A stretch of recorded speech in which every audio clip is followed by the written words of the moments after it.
Почитувани новинари, денешната пресконференција е реплика на она што аболицираниот криминалец Зоран Заев денес се обиде да го представи како владина програма.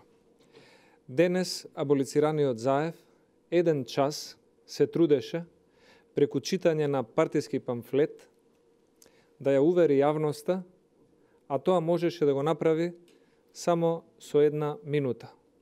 Да се откаже јасно и гласно од платформата од Тирана. Истиот овој Зоран Заев, кој во Швајцарија зборуваше за кантонизација на Македонија, денес во седиштето на СДСМ се заплетка во обидот политичкиот став и одлуки да ги сокрие зад идните дебати на експертите од повеќе страни и политички партии. Господине Заев, не ја подценувајте интелигенцијата на македонските граѓани. И ако сакате да ги уверите дека водите политика корисна за Република Македонија, докажете го тоа само со една кратка и јасна реченица, дека ја отфрлате платформата од Тирана како платформа на туѓа држава, која што нема свое место во политиката на унитарна Македонија. Господинот Заев денеска уште еднаш покажа дека не го почитува мислењето на граѓаните. Тој денеска уште еднаш потврди дека е уценет и дека со измама на штета на државните и националните интереси сака да се дограби до власта.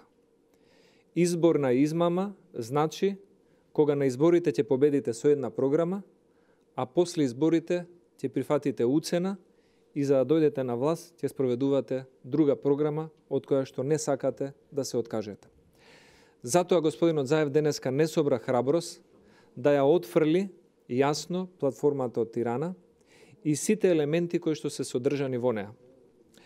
До вчера господинот Заев лажеше дека со Дуи и со Зијадин Села разговарале само за начела и принципи, но денес откри дека има изготвен и предлог закон за употреба на албанскиот јазик, но ја сокри неговата содржина.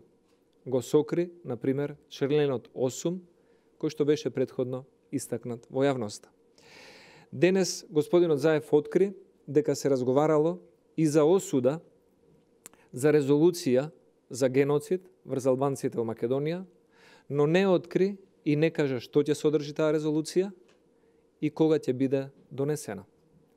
Заев сокри кој ќе биде осуден за геноцид и дали и Србија, Бугарија, Грција или самата Република Македонија ќе бидат помеѓу осудените за наводниот геноцид. Аболицираниот Зоран Заев не собра храброст да ги осуди изјавите на неговиот коалиционен партнер и иден реформист Зијадин Села, кој што го негира македонскиот национален идентитет, македонската химна и знаме, и го негира постоењето на македонците.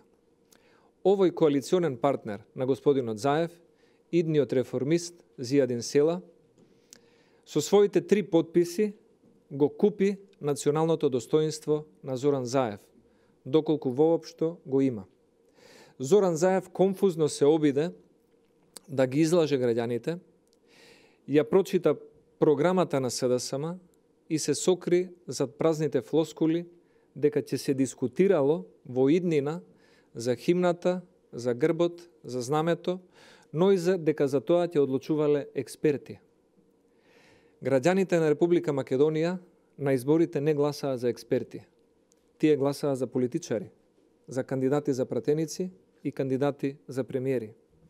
Политичарите, владата и собранието ќе одлучуваат за изгледот, устројството, уставот и законите на оваа држава. Затоа непотребно господинот Заев својата прифатена уцена се обиде да ја сокрие за идните дебати на експертите.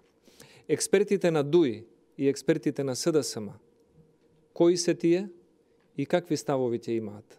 Што усогласиле и што ќе одлучат политичарите од СДСМ и од ДУИ и од партијата на Зијадин Села врз база на мислењето на тие експерти. Заев смета дека граѓаните се наивни и дека вакви фрази за идни експертски дебати ќе ја релативизираат неговата позиција во која што тој прифаќа една уцена која што е на штета на унитарниот карактер и стабилноста на Република Македонија. Затоа неговите манипулации за наводни дискусии и идни експертски и стручни расправи од типот на експертите на професорот Фрчковски и Осман Кадрију се само еден невешт и подценувачки обид да ги измами граѓаните уште еднаш. Со измислените дебати кои би се воделе по сите отворени прашања, Заев остана со отворена врата за целосна реализација на платформата од Тирана. И затоа денешното обраќање и пресконференција на господинот Заев го цениме само како привремено купување на време и фасадирање на граѓанското незадоволство на кој тој е сведок од политиките кои што ги води Социјалдемократскиот сојуз со прифаќање на сите уцени само за да се дојде до власт, иако беа партија која што ги изгуби изборите. Заев потврди дека е решен, дури и по цена да дебатира за прашањата од платформата на Тирана, кои се однесуваат и на итно решавање со проблемот со името и подразбираат вклучување на сите представници, коалициони партнери во преговорите со соседна Грција. И ние имаме само едно да му порачаме на господинот Заев. Господине Заев, престанете да го подценувате македонскиот граѓанин. Вие сте прочитана книга, вие сте аболициран криминалец, вие сте човек со лабилно мислење, кој што зависно од состојбата на денот ги менува своите политички ставови. Еднаш во Цирих, друг пат на ТВ21, трет пат во седиштето на Социјалдемократскиот сојуз. Доколку вие, господине Заев, сте убеден дека тиранската платформа треба да се отфрли, тогаш прифатете ја понудата на ВМРО-ДПМН за малцинска влада, која што би ја предводеле, но за која што цена нема да плати Република Македонија на штета на нашите национални интереси. Доколку господинот Заев е убеден дека платформата од Тирана е позитивна за Република Македонија и за целиот народ, тогаш нека се прифати второто можно решение да имаме предвремени парламентарни избори кои што би се одржале заедно со локалните и граѓаните нека се изјаснат за секоја програма, платформа, вклучително и за онаа од Тирана, доколку во неа верува господинот Заев. Да им дадеме можност на граѓаните да кажат што мислат околу платформата од Тирана и дебатите кои што Заев ги најавува околу прашањето за јазикот, околу прашањето за геноцидот, околу прашањето за уставот, за грбот и за химната. Нека не бидат дебати на експерти, кои што можат лесно да бидат монтирани, нека бидат дебати на изборни програми, за кои што ќе одлучат граѓаните. Затоа, господине Заев, соберете храброст, јасно отфрлете ја платформата од Тирана, или соберете храброст и јасно кажете дека истата ќе им ја понудите на граѓаните на следните предвремени парламентарни избори.